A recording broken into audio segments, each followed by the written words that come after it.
Welcome to the Manscape, a podcast about being a man in today's ever-changing world. I'm Joseph Benish.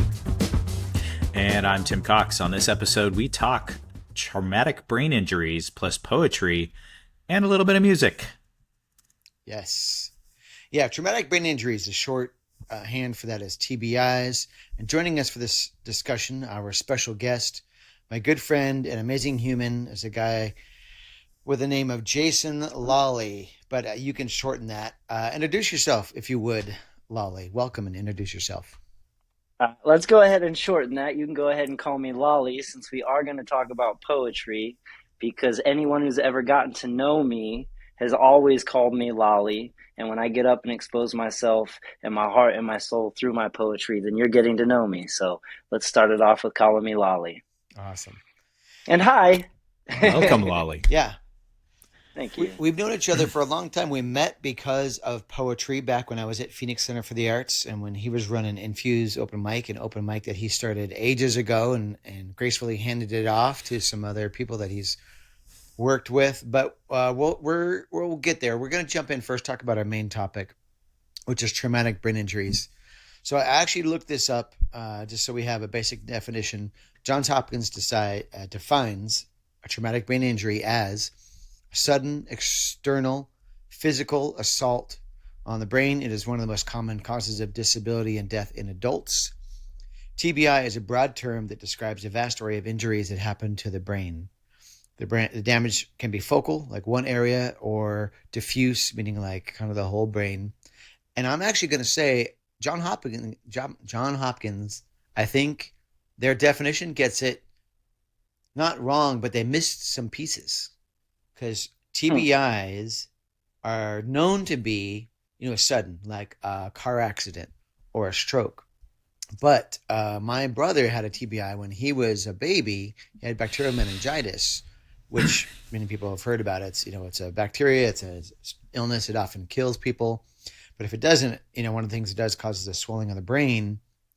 And so that was actually more of a gradual traumatic brain injury than sudden. It happened over time. I don't know if it was days or a week. So John Hopkins, all you fancy scientists and doctors, you need to expand your definition. Car accidents, strokes, bacteria. But Lolly, man, you experienced a whole different type of traumatic brain injury. Yours didn't involve a car or a stroke. Yours was like a clothesline or something. Well, you've had several. Yep. So if you don't mind, jump in. Tell us your story. Yeah, man. So I've had a lot of brain injuries. One of the biggest things about brain injuries is the more you get, the easier they are to get, and the worse they are every time. So it took me a long time to actually remember all of the brain injuries that when I look back in my life and had, which is why they started showing up in the ways that they did. But primarily what really is my story is in 2018, I was the beginning of me sustaining 4 traumatic brain injuries in a 16-month period. And the first one was January 28th, my birthday. I'm not a really big drinker, but, my sister started a tequila tradition on our birthdays. So I was a little on the tipsy side, wanted to dance on top of a skee ball machine. Yes, you heard that right. And I was 2 feet to the left when I thought I was 2 feet to the right, and there was a countertop bar next to it. Turned around, made a really athletic, quick move, and smashed my nose and my forehead into a countertop bar. It was like a vibration fork. Like I was like, zing, and I bounced off of it. Nobody saw it, so I continued my mission. Got really angry that night. That was the first one. Second one was 20 days later. I was in the car with my wife. She got rear-ended. The whiplash gave me a second one. Took me about 2 months to really recognize I had lost joy. I was starting to deal with some cognitive deficits, ways that I just didn't feel like myself. Started seeking treatment, and then 8 months later, I was running through the parking lot as a valet manager at a private country club, and they had redone the parking lot. And put up a white nylon clothesline rope, and I was running full speed, and that thing caught me at the neck right about here, dragged halfway up my throat, up my jaw, caught me at the jaw. My body continued to move forward, which then stretched my brainstem. I didn't hit my head, thankfully. It was complete whiplash, but I hit that thing going at least 15 miles an hour and had my brainstem stretched. That particular moment took 3.5 years for me to regain many memories. And one of those memories was that I died and I was on the other side for 6 seconds. So that was an intense experience, especially to go through the experience and then relive the experience, right? And then the fourth one was, I called it the 8-month curse, because 8 months later, I'm starting to do a lot better. I'm starting to recover. I feel like I'm getting my feet back underneath me.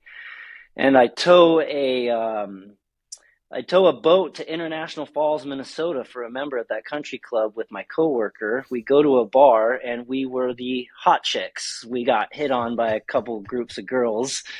The town was like 2 miles wide, so we were clearly out of place. And two girls respected us, two girls did not. And so we played darts with the two girls that did respect us. And at the end of the night, one of the girls that didn't respect the fact that we were married came up to me and said, "Okay, well, we're leaving now."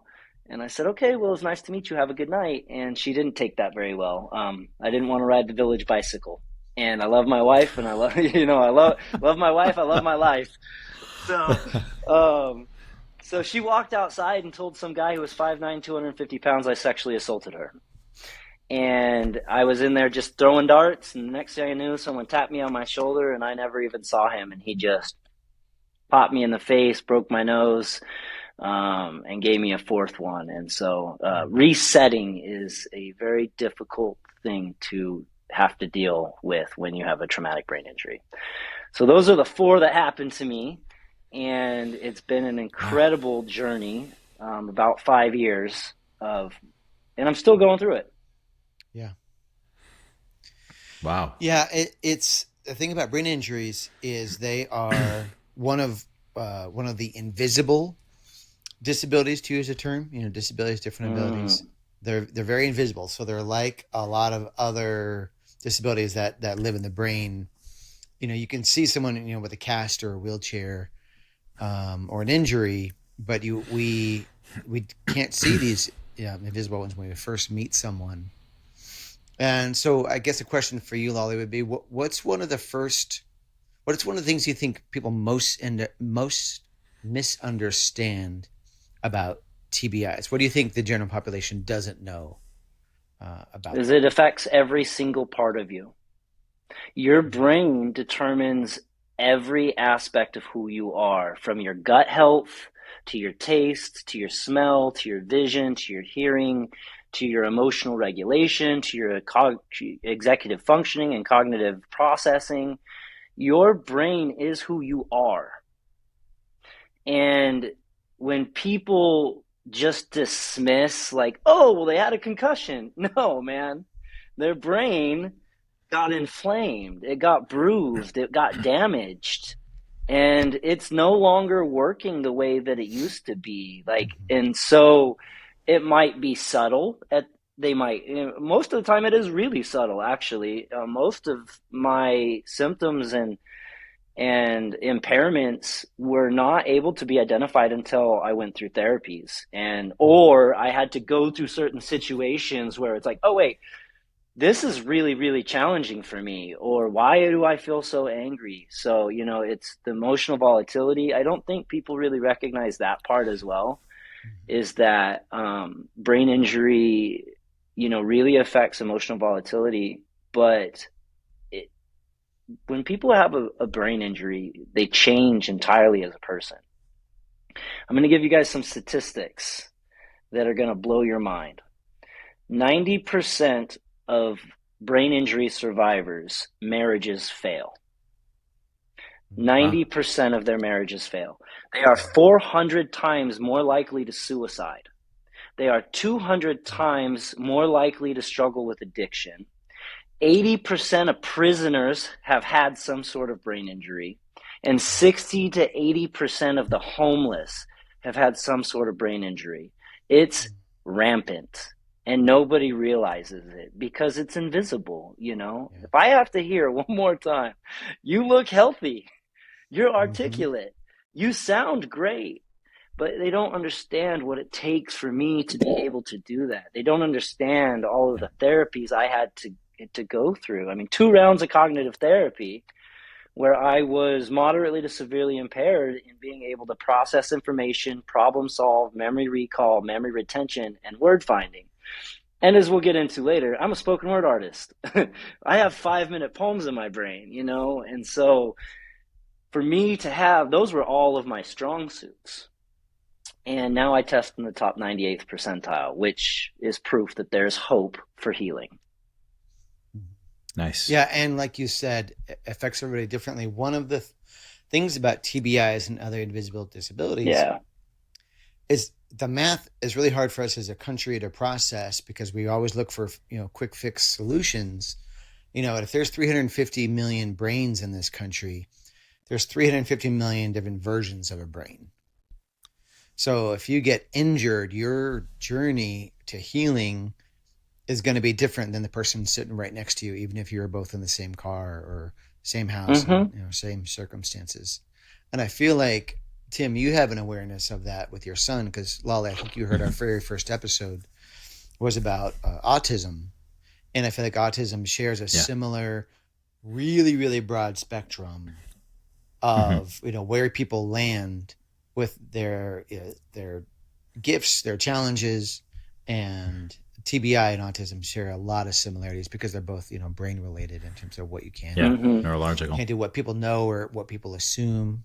Would you agree with that, Tim? Yeah, definitely, definitely. But really quick, the something I want to touch on is something you talked about was invisible disability, and it's interesting that you say that because in my work, I actually work with companies to review their compliance with a certain law in for individuals with disabilities, and for the longest time, there was just this misnomer of don't disclose a disability. It's Right. out of fear, out of you're gonna get fired or anything, and it is the law for companies to actually be able to, and this is legal language verbatim, which is a company needs to be able to provide a reasonable accommodation for people to do the job if they need a job. You should be able to do a job description should basically have the language in it to be able to carry it out with or without a reasonable accommodation. And it has to be consistent with business necessity as well. And I've talked to a lot of people who don't know. First, they're afraid to disclose a disability, but second of all, they don't know they have a disability, and they don't know to request reasonable accommodations to be able to do the job. And some people struggle. They leave their jobs, they get fired for whatever, and they don't disclose those kinds of things. And the thing is that just to put it out there, there needs to not be any fear with disclosing disabilities because we get a lot of complaints of discrimination based on disability. However, a lot of people don't disclose those things with the company. You can confidentially disclose disabilities with a company, and not fear reprisal, not fear any issues, because also a lot of companies need to know they have initiatives that they want to hire individuals with disabilities and put people to work, but you have to disclose those disabilities if you want to be protected, and utilize that protected status as well. So, just as a sidebar, if anyone has disabilities out there, make sure you disclose those things. You can disclose them confidentially according to the law, and you're protected. And if there are any issues in the workplace, you can file a complaint because the company knows that you've disclosed those disabilities. And that's like super important. But and they could stay confidential. Yeah, I feel like, so Lolly, one of the things that our listeners have heard us say a couple times is one of the reasons why we want to do this podcast is because we both agree that we've come a long way as a society. and we have a Hmm. long way to go. And I feel like that's one of Correct. those Yeah. ones that lives there. As a culture, we're a pretty high performance society. Show up, be more productive, get more done with less time, and I'm kind of generally for that. It leads to innovation and new products, new experiences.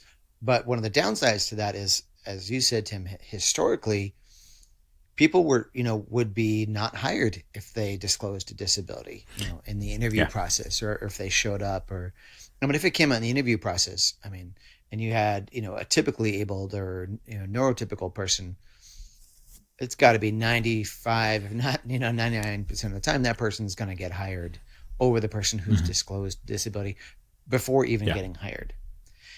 I do think that is improving, and but that's the sad part, is it's the weight on those who have disabilities to kind of take that mantle on themselves and be like, okay, I'm going to disclose this, Hmm. even though historically this was going to make me less likely to get a job, which sucks. Yeah. But it's also, I think it falls on companies to really cultivate an environment that encourages disclosure, because if that creates that fear of non-disclosure, and people who are social workers who are trying to get people with disabilities to work and stuff like that, it was like, don't disclose your disability, and now they're trying to right the ship and just show some progress, as far as to say, hey, you know there did people with disability, not only are they protected by law, it's a protected status, but it's a very underutilized group, where people, like, there is like, I used to know the statistics off the top of my head, especially with people with autism. Something like less than 30% of people with autism are employed. You know, so Hmm. there's a lot of work to do, and I know federal contractors have a 7% utilization goal. If they want to take money from the federal government, they have to at least try Yeah. to attract individuals with Hmm. disabilities and employ a goal of 7%. So yeah, I've seen and that a before lot, anybody, actually. oh yeah, yeah, and before anybody gets crazy and says, it's a quota, it's not a quota, and they won't get penalized for it. They just have to make the efforts to try to recruit qualified applicants. So Right. So, one of the things that is one of my current major struggles with brain injury is when a person who has brain injury goes to sleep, right? Or versus a normal person. It's like plugging in your phone, right? And you're giving your brain energy. And so what we do is when a normal person goes to sleep and they recharge, they get 14 to 15 hours of brain battery for a day. Somebody with a TBI gets 4 to 5. So I go to my job, and in the first 4 hours, I've already depleted all three batteries, A, B, and C battery, and I'm operating like I need an EpiPen to get me through, And so then I come home, and I'm so depleted, and I'm so overwhelmed and overstimulated because at that point, all of those things that I listed that were my impairments are full-fledged exacerbated. If I come home and I get any sort of pushback on anything, TBI rage comes out. And but the big issue to get back into what we were just saying was, I have a hard time sustaining a job because of this brain battery, right? mhm. I can excel at a job. For my first year ever in sales, I sold I ran $1 million book of business that I increased by $250,000. Now I could excel at that, but after a year, it all caught up with me, and I spun out, had to quit the job because my mental health caught up, and my brain injury caught up. And for an entire month of this January, 2023 January, I'm not a person who gets stuck. Joseph, am I a person who Mm. gets stuck, or No, do I drive? well, you're one of the most tenacious people I've ever met. Yeah. Thank you. And I'm not a person who gets stuck. I couldn't get out of bed for an entire month. Mm. Could not get Oh out of wow. bed for an entire month. And I had to, address, okay, maybe I need to be on meds again, which is a whole nightmare of a process, but it's this sustaining of a job. And so I've have to be online, and I'm looking at a lot of different kinds of jobs, which becomes really overwhelming and really overstimulating again, because I have a hard time with decision making. When it first happened, I couldn't go into a grocery store because there was too many decisions, there was too many lights, too many bright noises, too many loud noises, and too many people. Mhm. And so this job is becoming increasingly difficult for me because of the options. But what I am noticing in a lot of their applications is that 7%. And that they ask you, do you have a disability? And they encourage you to inform them by letting you know about the 7%. Oh, So wow. it's an encouraging time. I wouldn't want to Mhm. have this 20 years ago. Yeah. Yeah.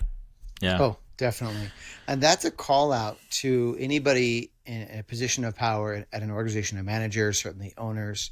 We touched on this briefly on another episode. If you're an owner, manager, it's up to you to set that culture, to say to people publicly, to your employees, to your consumers, we are changing our policies to try to be more inclusive of people with different abilities.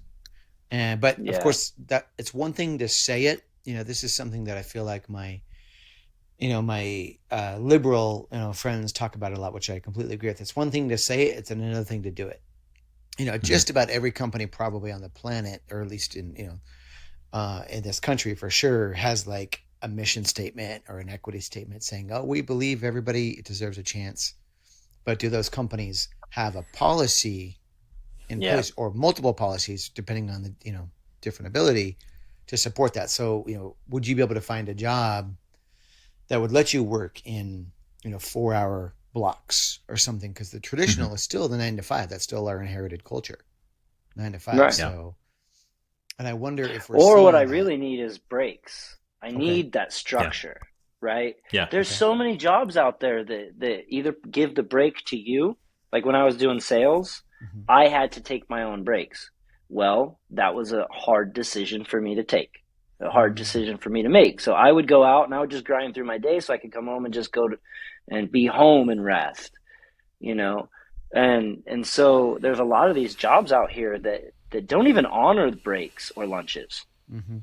Hmm. Yeah. and then you find yourself like, okay, well, I'm not getting a break, I'm not getting a lunch now, which we both know is illegal, Yeah. or we all know is illegal. And so you're faced with being that person, having to address that with them or leaving Mhm. because I can't sustain a job like that. Yeah. You have to have Yeah. Is that breaks. is that when we have is that when we call Tim? Tim, can we send you in to kick some ass, or is that another day? Um, My I man. can advise. I can advise. Yeah, no, and that's where requesting a reasonable accommodation and companies having a good accommodation policy is important. Hey, I can do this job. I just need an accommodation. If there's time constraints, whereas you have to do widget work in certain amounts of time, then may not be the thing. Because if they have a legitimate job description that requires this, and you can provide a reasonable accommodation that still accomplishes XYZ, then that works. But with some jobs, it's like, okay, well, I need this has to be done in the first hour, this has to be done in the second hour, blah blah, whatever. And if it's just not that possible based on the disability, then it's consistent with and the company can prove it's consistent with business necessity, then they can traditionally would look for another position for somebody, and that would be the appropriate thing to do. But in the reasonable accommodation process, like if say you have just another type of job that has widget work that you essentially can do it over the course of 10 hours a day, and you're putting in an 8-hour day over the course of 10 hours, and you can take long breaks. You can work 2 hours, take a half-hour break, work 2 hours, take a half-hour Right. break. That then companies should allow that. And I think, especially COVID kind of pushed people that way. They pushed workforce structure that way, work from home type of stuff, and not having to have a real estate footprint to where it can be a little bit more accommodating for people. I know for myself, I mean, I've been working from home for 3 years now, and it's I have a requirement to go into the office once a week, but I have, my son's in a private school, and my daughter just goes to school down the way. So it's like we're running all over the place to try to do drop offs and pickups and stuff like that. And it's been, really amazing. But I know people have had some success, trying to, employers in particular, trying to get individuals with disabilities, employed, based on having flexibility. And that's the key. Yeah. To try to have those jobs have that flexibility, so people can do those jobs.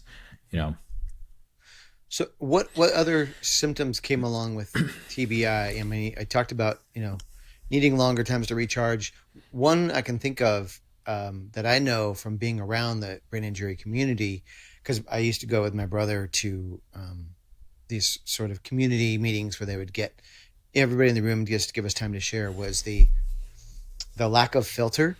And Tim, I think you even talked about this. Oh, man. Yeah. And it's The lack of filter. Yeah, if I can be honest, it's both, really frustrating and it sucks, but also at times can, be really funny.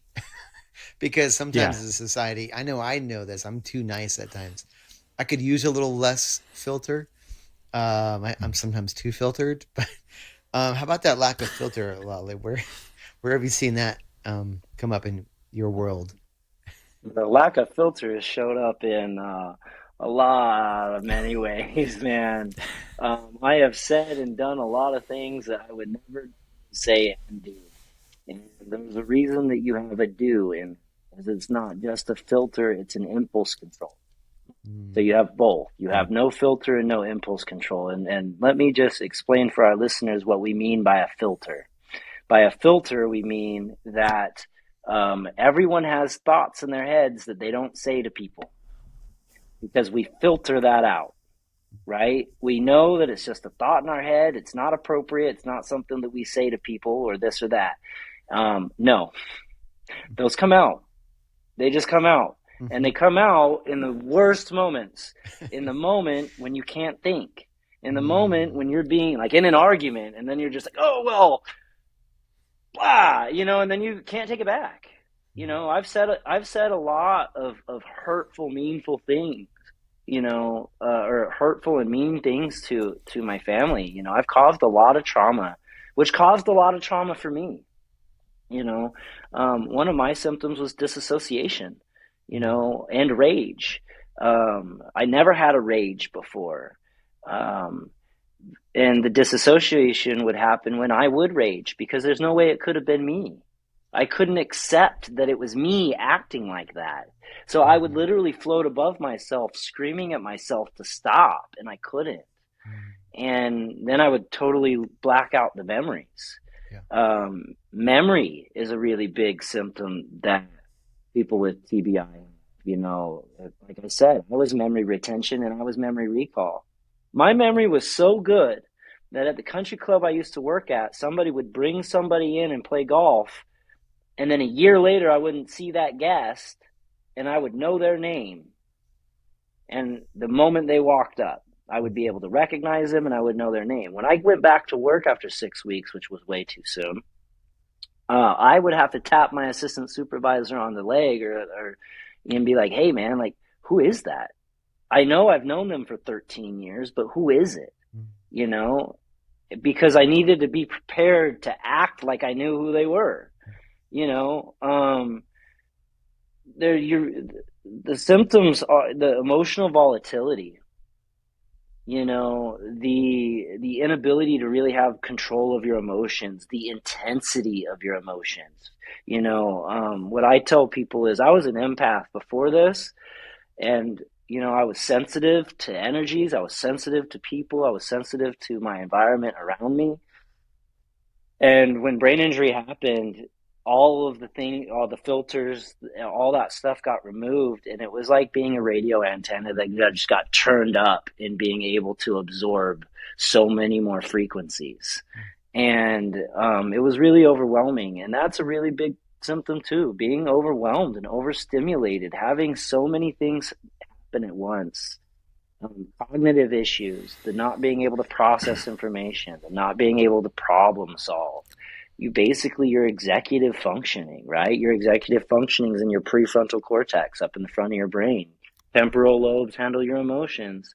Balance is a big issue for people with their cerebellum and vision in their occipital lobes.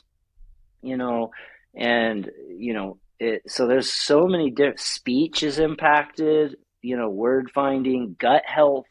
Like I said before, um, I mean, one of the issues that I have that is like it's sort of common, but body thermal regulation. It's 70 degrees outside and I'll be freezing. I would go in the grocery store, my hands would turn purple. And I would complain to my wife, like, I'm freezing. I can't be in here anymore. Like, I can't have you at the house at 73 degrees. Like I am shaking. It's debilitating me, those kind of things. And so the symptoms of traumatic brain injury are vast. And the biggest problem is I just have to I can't even tell you how many times I've had to tell people, sure, I look great, but if I was in a wheelchair, you would know what to expect from me. And I need you to remember and think that my brain is in a wheelchair. Regardless of the fact that I can do a Spartan race, regardless of the fact that I could run 7 to 10 miles a day at my job when I still worked it for another 2 years before I left, and the fatigue. Ooh, the fatigue is brutal. And that's the brain injury. That's the brain battery, right? Like I have a hard time getting up sometimes. I have a hard time keeping moving, So I think you that leads know? to a good question, which is what can we say to the neurotypical people out there in terms of like how do you approach people on a daily basis? I mean, I think it's I hope it's okay if I answer my own question. I think it just means like for everybody, be kinder, try to have a little bit more empathy. It's kind of cliche, but like you don't know somebody's journey, and we're learning about so many more different brains out there. The autism, the brains with Yeah. autism, the brains with TBIs. So, and again, it's a balance. I'm not saying we need to all walk around on eggshells, but at least be ready for that conversation. If someone says, "Give me a moment, I need to process that," or "Give me a moment, I'm having a moment." I don't know. I mean, I know it's easy for me to say because I'm a pretty like heart forward person. But what can we say to others? You two, like, how can we get this message out to people who maybe aren't around this? I'm around this, so I'm a little bit more attuned to it. Well, first of all, more people are around it than they realize. There's 2.5 Yeah. million new brain injuries in America alone every year. And that's got to be hugely underreported. Hmm. Because of all the people that just minimize a concussion, right? Or don't go get seen. Um, what I would say to the people who are out there, the caregivers, the strangers, the friends, is have compassion. Yeah. When the people that have those things, support them.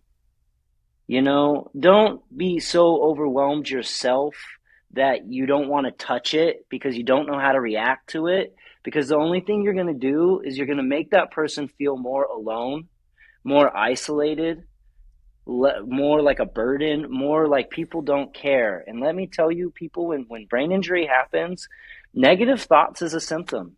Feeling like a burden is a symptom. Apathy is a symptom. And these things, so we struggle with that. We need the support. We need the validation. We need people to sit with us for a moment. And we don't need you to uplift us. We don't need you to tell us everything's going to be okay. We just need to be validated, respected, and listened to and Mhm. supported. That was a major part of my recovery that lacked. I had to do a Yeah. lot of things on my own, and it was very challenging. I had a lot of resentment with a lot of people, and I lost a lot of people in my life because of brain injury. Because, I didn't die not to come out and love myself. And when I was going through it, it tells you who's there for you and who's not. So I would say be there for them. Just listen. Don't run. Don't avoid. You have no idea what they're going through, Mhm. and it would be really advantageous for you to try to research and find out. There are support groups in person. There are support groups online. There are so much information. Do the research. Understand the person you love and care about. Mhm. Try to have the empathy and the compassion to imagine, to the best of your educated opinion now, because you researched it, on how what they're going through, and ask them questions. What are you going through? And as a survivor, it's our responsibility to communicate the best we can. I can't tell you how many Yeah. times I came home and I said, please stop poking at me. Please stop trying to argue with me. I can't do this with you. And I would do it 3, 4, 5 times and nobody would listen, right? And then what would happen? Rage. I would pop off. I would scream at them. I would throw stuff. And, I never hit anybody. And I'm really grateful that I never got to that point, because it's not who I am. And that would be a really hard thing to live with. Mhm. And it took a lot of compassion for me to even come to terms and accept that I didn't have control. I just didn't have control. And sure, I'm accountable for my behaviors, but I have to acknowledge and have compassion to the fact that I have a brain injury. Yeah.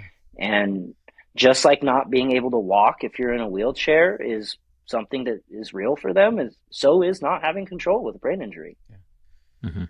Tim, anything you want to add to that for the men out Yeah. there in the You know, Manscape? yeah, do the research. That kind of resonates with me, and it's almost like when it made me think that I heard this thing that the Mesa, Arizona Police Department became the first certified police department in the country. Mm, And it's interesting that we teach a lot of things in high school to people who are when they're becoming adults, when kids are becoming adults. It made me think, like, in health class, I mean, there should be some type of awareness of teaching things like, hey, this is how people are different when it comes to these kinds of disabilities, like people with autism, people with traumatic brain injuries, people that have neurological conditions, that you know they need to be approached a different way, and don't be afraid to dance around the subject. Ask them what they need. hmm And they how may not even know what they need. Right. That's true. That's true. And so, just to have the conversation and be there for somebody. My son, sometimes he just needs somebody to sit with him. It doesn't matter, like, if I'm working at home and he just says, "Hey, can you sit with me?"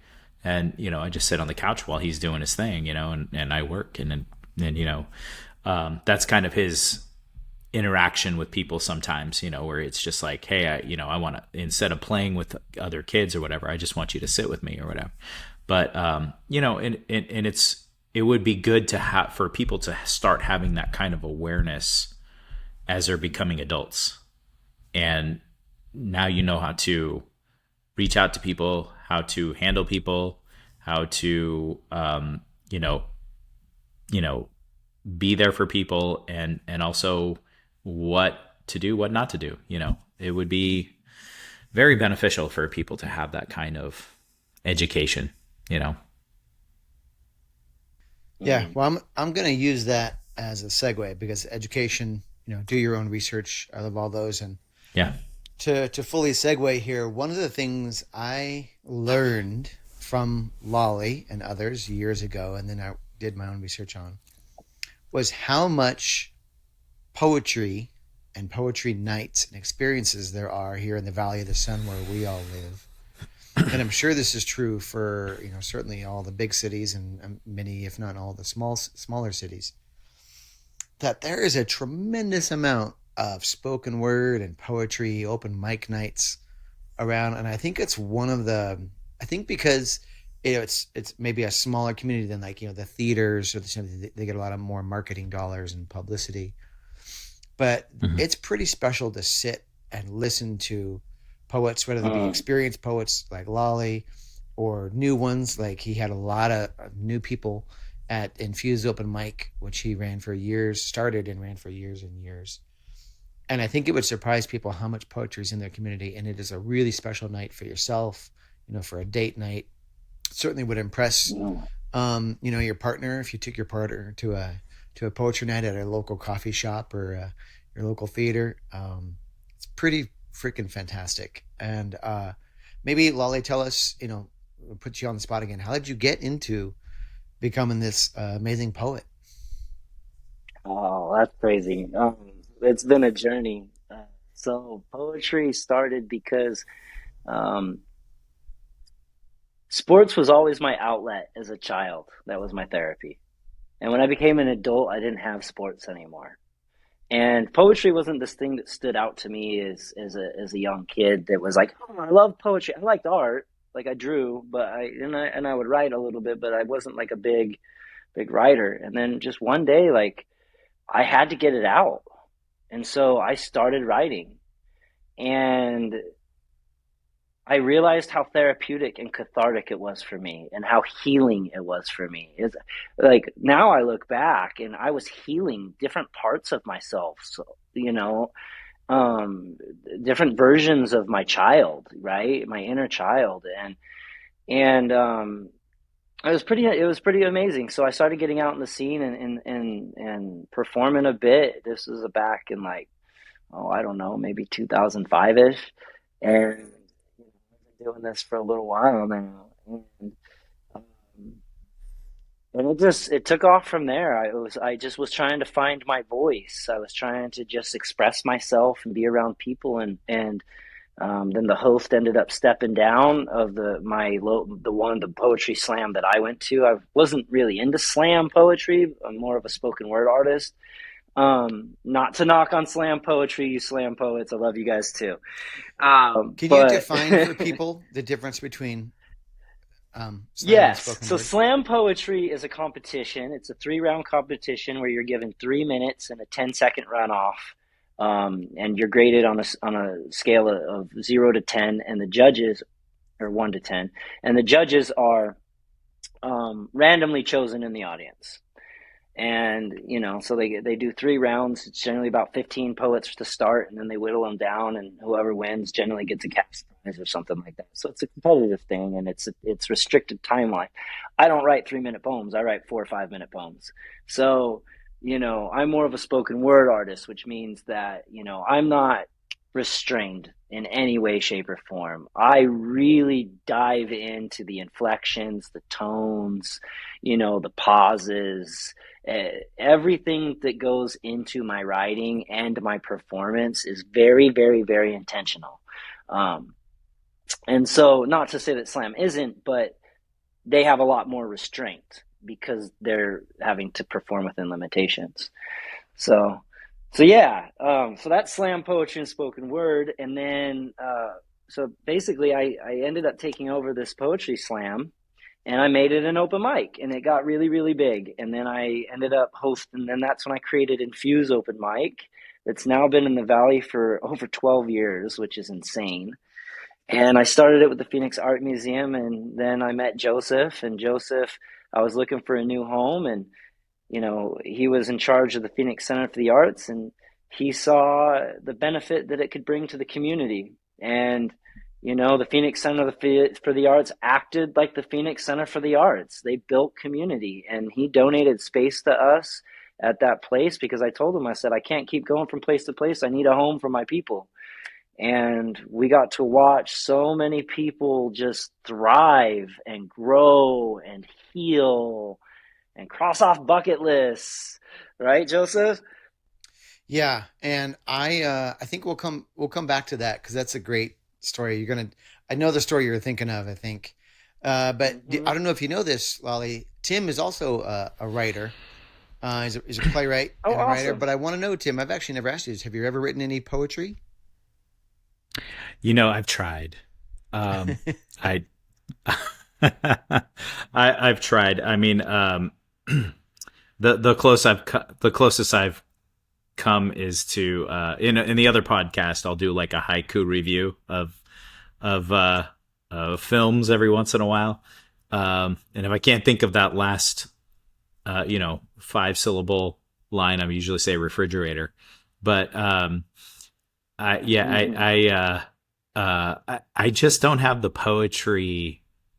I mean, I think I would be more poetic through situations, but as opposed to straight up poetry, it's just yeah. I mean, I've seen some people write some amazing poetry that just have that they have that thing to say, that just like grabs you. Yeah, and so it's a thing, man. It's something that you got to have it in you to really Yeah. just like reach up inside and just rip your heart out, and so I've seen some stuff that people have done. It's just been incredible, you know. And Yeah. there's of course talented people that could just do the freestyle stuff, and that's incredible Oh, I too. can't do But freestyle. Hmm. oh Freestyle is yeah, but unbelievable. but it's almost like storytelling. It's like Yeah. Shakespearean, modern day Shakespearean storytelling is really what it is. Hmm. And it's incredible to watch. So I haven't been to anything in God 15 years or so. So And that's but what I hope. Actually, I want people to take away, our listeners take away that while I agree with everything you said about there is a special, you know, t- type of people out there who have this talent and this ability to write deep and meaningful poems, pull their heart out, put it on the page. mhm. But that doesn't mean that people can't be poets. It's one of the tricky things about the arts as a sector. So I'm going to come back to this point, but give me a moment to kind of Okay, extrapolate first. we'll do it. Most sectors have a pretty narrow definition of what it means to be a person in that career or in that sector. So mechanics, doctors, nurses, government, workers who, review major contracts, accountants. Most sectors and the jobs within those sectors don't have jobs that can be done on like as a side hustle. Like there's no nurses who side hustle as a nurse, you know. Um, Sports has a couple of very specific and divided tiers. You're a professional sports player, or you're not. Maybe there might be like a AAA in the middle. But the arts, in every form of the arts, as far as I can see it, has a massive tier of where you can land on it and still call yourself as an artist. You can be a professional artist, a professional painter, Mm. Yeah, actor, I agree. musician, make sometimes millions of dollars doing that.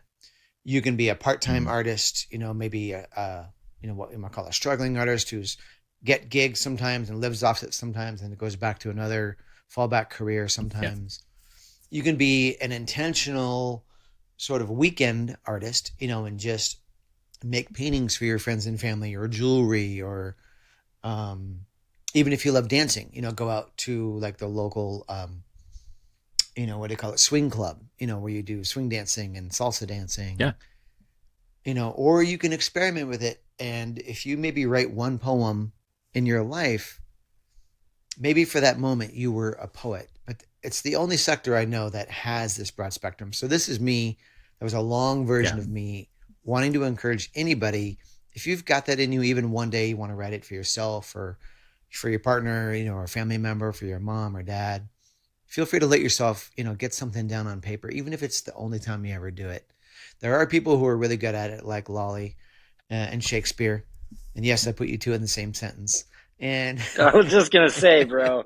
remember, Shakespeare wrote a lot of sonnets. A lot of people who haven't studied Yeah. Shakespeare theater aren't aware that he wrote dozens. Do you know how many offhand, Tim? I mean, it's like, I feel like it's in Uh, somewhere between 50 and it's like 100 sonnets. Yeah? Or is I it think it more? was I think it may have been more than 100. More than 100? Yeah. Well, can you keep going? I'll look it up. Yeah. So he wrote a lot of I'll be sonnets. the So Same thing. You can be an artist, you can be a poet at any level if you want. If Yeah. that's something you want to try out, Yeah. try it out. And even as much as that, maybe Yeah. more. If you want to support poets and you want to support artists, just go online and search for poetry nights, poetry slams. I guarantee they are in your community, and you will not be disappointed with what you find, because it's going to be all over the map. Like good art is, You're going to find some cringeworthy poems. You're going to find some mind blowing poems, but you're going to find people there who are all sharing their heart, and that's pretty freaking special. Um, You know what the best Yeah. part is? You get to connect with people. mm-hmm, Yeah. You get to mm-hmm, connect with people. You get to learn from people. You get to hear the vulnerability of their heart and their perspective and situations of their life that they never share with people. But they do in that very moment because poetry is raw and vulnerable, mm-hmm. And so you get to see people for who they are in so many different ways and with safety, Yeah. Mm-hmm. you And you know? get to That's true. see, I mean, especially with open mic nights where you truly get a broad spectrum. Mm-hmm. I got to witness a lot there, but there's one, well, there's many, but there's one story that stands out. Lolly, I don't know if I can talk you into sharing that story because you're better with words than I Yeah, I am. can share it. Well, So get your, it was a yeah, beautiful night. yeah, it was, It was a beautiful night. mhm. And Joseph came in to kind of see what was going on with the show for the night, and um, I was really glad he saw it. But there was a guy who had stage 4 cancer. And he had gone on and got up on that list and said that, he always had this fear of public speaking. And he's always written poetry. And it's been something on his bucket list to get it out and to do what he was about to do. And he got up there and he's shaking and he's trembling and this guy crossed off his bucket list and he faced his fear and he got to do that in such a welcoming, loving environment. Every single person in that audience was just moved and touched. And, you just never know what you're going to get, what somebody's going to come and share. And that's the beauty of it. And, Mhm. but that was, there's been a lot of amazing stories like that. Like I had a young girl, which I have to share this. I had a young girl who was maybe, mid-20s. And he came 3, 4 times and talked to me and said, I have the biggest fear of getting on a mic, and this and that. And I kept trying to encourage her, well, maybe, you just see how vulnerable everyone gets and you'll want to do it too, And sh- sure enough, the fourth or fifth time that she came out, she goes, I'm ready, but I don't want to do it unless you go up there with me. And so I went up there with her and I put my hand on her back and she read her poem and she became a school teacher. A school teacher. Nice. This girl didn't want to speak in front of anybody, and now she speaks in front of the hardest group of anything. Like, kids are the hardest The most group to critical. speak to. Yeah. Yes. Yeah, they judge you the second you walk in the room. Yep.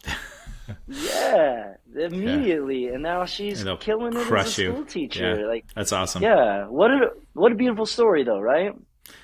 That's amazing. Solidarity, right? Yeah. Yeah. So, Mhm. And that's what you're going to find in those vulnerable artistic spaces. Yeah. yeah. So Yeah. go find some That's poetry. that's definitely true. So, well, hey, speaking of poetry, music is a form of Mhm. poetry. Mm-hmm. Let's talk Yes, about it is. just really quick before we go. What are you listening to right now? We're gonna seek into it's coming to be Record Store Day. Some of us celebrate that.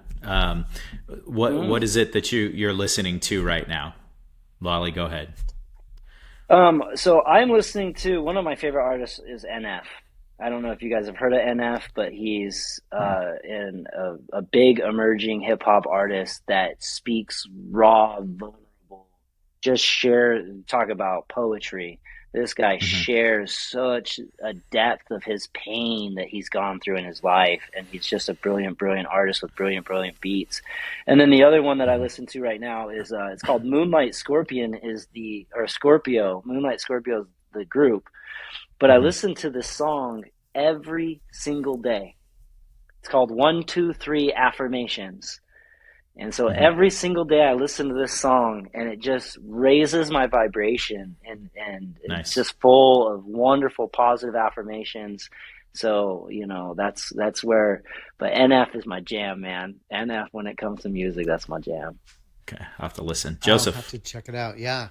So two things. I'm still listening to the Red Hot Chili Peppers, their most recent albums. Yeah, buddy. They released two of them kind of back to back. Hmm. 6, 8 months ago. Those are kind of top of Hmm. my playlist.